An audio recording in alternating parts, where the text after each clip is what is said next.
মদিনায় যাওয়ার পরে এক ইহুদি আয়েশা হুজুর আলাইহিস সালামকে সামনে বসিয়া নবী যে নবী কি নবী না এটা পরীক্ষা করার জন্য আসে। ইহুদিরা কিন্তু আগের থেকে আলেম, ইনজিলে তাওরাতের আলেম।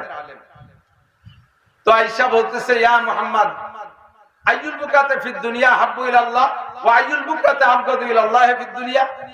মুহাম্মদ, তুমি যদি নবী হও তোমাকে আমি নবী বলে স্বীকার করব। আমার এই ছোট্ট প্রশ্নের জবাব দিতে পারলে বলো তো আল্লাহর দুনিয়ার সবচেয়ে খারাপ জায়গা কোনটা আর সবচেয়ে ভালো জায়গা কোনটা? আপনারাও জানেন, জানেন কি জানেন না? আপনারাও জবাব দিতে পারবেন। তো হুজুর আলাইহিস সালামের মাথার মধ্যে যেটা ছিল হুজুর ওইটা জবাব দেন নাই। হুজুর চুপ করে রয়েছে। দেখি আমি যেটা জানি হয়তো এর চেয়ে ভালো জায়গা থাকতে পারে, আমি যেটা জানি এর চেয়ে খারাপ জায়গাও থাকতে পারে, কাজে আমি এটা বলবো না।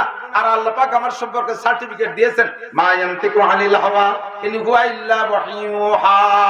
মুহাম্মদ হারগিজ না করতে তা না করতে জিব্রাইল, জিব্রাইল হারগিজ না করতে তা না করতে রব জলিল। জিব্রাইল যতক্ষণ শিখাইয়া না দেয় নবী পাক ততক্ষণ কোন বিষয় মুখ খোলেন না, আর জিব্রাইল ততক্ষণ বলেন না যতক্ষণ পর্যন্ত আল্লাহর কাছ থেকে না শুনে আসে। এই জন্য নবী পাক চুপ করে আছে, বলছেন না।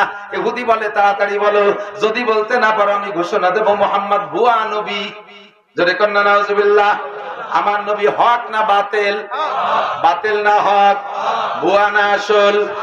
অনেক ভুয়ারে তাড়াইছি, তবে আমার নবী ভুয়া না। কথা কোন ঠিক ঠিক না? আল্লাহু আকবার।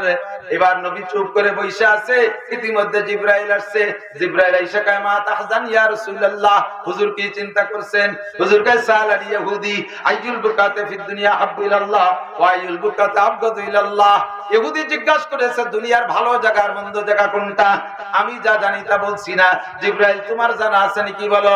জিব্রাইল কে আমারও যা জানা আছে তাও বলবো না, জায়গাতে শুনে আসি, হেড অফিসে যাই। হুজুর বলেন, জিব্রাইল তুমি যাবা আর আসবা, সময় বেশি লাগলে কিন্তু ইহুদি আমার নামে অপবাদ শুরু করে দেবে। কতক্ষণের মধ্যে আসতে পারবা? জিব্রাইল কাফি তারফাতিল আইন, আপনার চোখের পলক মারতে মারতে চলে আসবো। সুবহানাল্লাহ। চোখের পলকে যাবো আর আসবো। আসলে চোখের পলক তো খুবই শর্ট টাইম। এ কথাটা আমরাও যেমন বলি সব সব পরিভাষায় আছে। একজনে পাঠাইছেন কোন জায়গা? এখানে বাজার, নিকটের বাজার কোনটা? চুঙ্গির মোড়। এই জায়গাতে পাঠা দে, চোখের পলকে যাবি আর আসবি। তাহলে তো ওর চোখ টাইনি দিন মুচড়ি দিল, পলক মারবে না। আসলে কি চুঙ্গির মোড় চোখের পলকে যাওয়া আসা সম্ভব? এটা খুব দ্রুত হওয়ার পরিভাষা। তো জিব্রাইল কাফি তারফাতিল আইন, আপনি চক্ষু বন্ধ করে খুলবেন আর আমার সামনে দেখবেন। বলি জিব্রাইল রওনা দিয়েছে আর যাইয়া আল্লাহ পাকের কাছ থেকে খবর নিয়ে চলে আসছেন। বলেন সুবহানাল্লাহ। ইহুদি পাশে বসা। জিব্রাইল আসছে একটু হাসতে হাসতে, আনন্দ বেশি বেশি ভাব চেহারার ভিতরে যদি আনন্দ পায় চেহারার মধ্যে খুশি খুশি ভাব জাহের হয়, হয় কি না?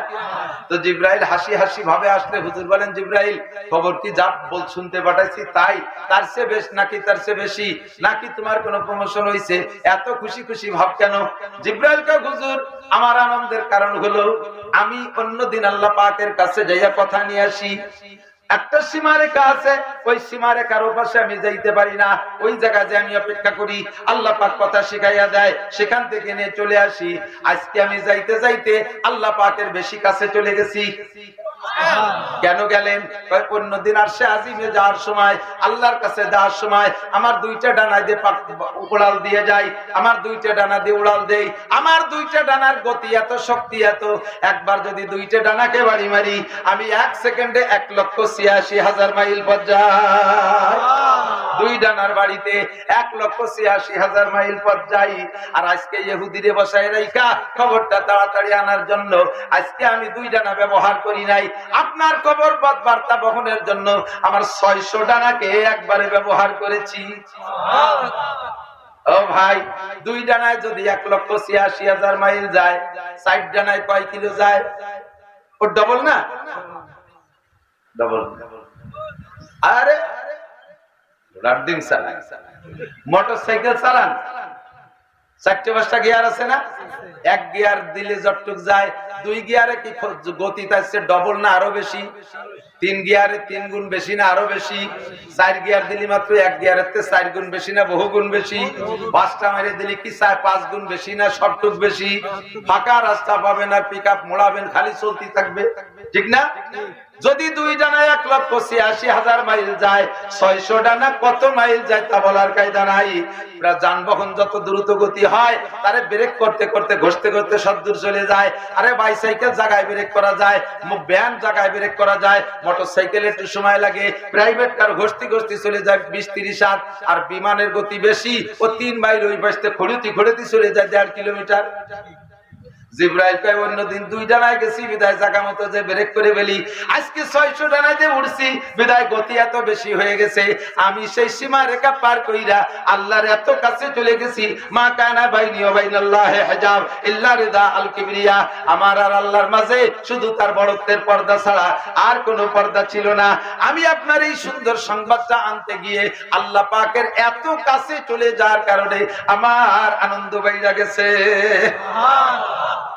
জিব্রাইল তোমার খুশি শুনলাম, এবার আমার খবর কও। জিব্রাইল এসে কয় আহাব্বুল বিলাদে ইলাল্লাহি মাসাজিদুহা ওয়া আবগাদুল বিলাদে ইলাল্লাহি আসওয়াকুহা, আল্লাহর দুনিয়ার সবচাইতে শ্রেষ্ঠ জায়গা হলো মসজিদ। ধরে বান কোন জায়গা? মসজিদের মধ্যে কোনো টেনশন আছে? যত বড় অনিদ্রা মানুষ হোক না কেন, বুড়ো রাতের বেলায় শীতকালে আগুন তাওয়া পেটের সাথে লাগাই দিছে, ল্যাপ কম্বল 3টে দিয়ে সাইসে ধরে রাখছে, হাত পা মেসেজ করতেছে, তারপরে বুড়োর ঘুম আসে না, খালি এপাশ ওপাশ করতে করতে ম্যাট্রিক পাশে এপাশ করে বেলায় দেয়, এরপরে ঘুমায় না। ওই বুড়োরে মসজিদে নিয়ে জুমার দিন বসায় দেন ইমাম সাহেবের সামনে, ইমাম সাহেব বয়ান শুরু করবে আর বুড়োর ঘুম শুরু হয়ে যাবে। ঘুমোতে ঘুমোতে নালাইয়া একেবারে দাড়ি বাসায় বেলায় দেয়, হুমড়ি খেয়ে বাসের জনের উপরে পড়ে। কথা ঘন্টে কি ঠিক না? আল্লাহর ঘরের মতো শান্তির জায়গা নাই, ও জায়গা চোর ডাকাতির কারবার নাই, ও জায়গা কোনো জয় ঝামেলা নাই। সবচাইতে ভালো জায়গা মসজিদ। নামাজ না পড়ে বসে থাকলে 2 রাকাত নামাজের সওয়াব আমল নামে এমনি হইতে থাকে। সুবহানাল্লাহ। সবচেয়ে দামি জায়গা। আর সবচেয়ে খারাপ জায়গা কোনটা? বাজার। ও জায়গা মিথ্যে কথা বললি তো কেউ গলা চিপে ধরে? বাজারের ভিতরে মিথ্যে কথা চলে, ধোঁকাবাজি কথা চলে না। বাজারের ভিতরে ধোঁকাবাজি চলে কি চলে না? বাজারটা হলো ধোঁকার জায়গা, সবচাইতে নিকৃষ্ট জায়গা। মদ বেচা হয়, গাঁজা বেচা হয়, মাপে কম দেয়া হয়, মাপে বেশি আনা হয়। খুদার গজবের জায়গা হলো বাজার। আল্লাহ রাসূল বলেন, আল্লাহ পাক বলেন ওয়াইলুল লিল মুতাফফিফিন আল্লাযীনা ইযা কালু আলান নাসি ইস্তাওফুন ওয়া ইযা কালুহুম ওয়াজানুহুম ইউকসিরুন। ওই সকল মানুষের জন্য ওয়াইল দুজক অবধারিত, যারা কেনার সময় মাপে বেশি আনে, 42 কেজিতে মন আনে, আবার বেচার সময় 38 কেজিতে মন বেচে, আনার সময় মিটারে কাপড় কেনে, বেচার সময় গজে বেচে, দাম আবার বেশি নেয়। এইরকম কম বেশ করে যারা, তাদের জন্য ওয়াইল দুজক অবধারিত।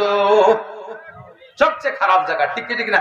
তো নবী আলাইহিস সালাতু ওয়াস সালাম এরকম প্রশ্নের সম্মুখীন বহুত হয়েছেন, এরকম প্রশ্নের সম্মুখীন অনেক হয়েছে ইহুদিদের কাছে, নাসারাদের কাছে। যে কথা বলতে যে সরে চলে গেছি, জিবরিল আলাইহিস সালাম কোথা থেকে গেছি আসলে বলতে বলতে ভুলে গেছি। হ্যাঁ,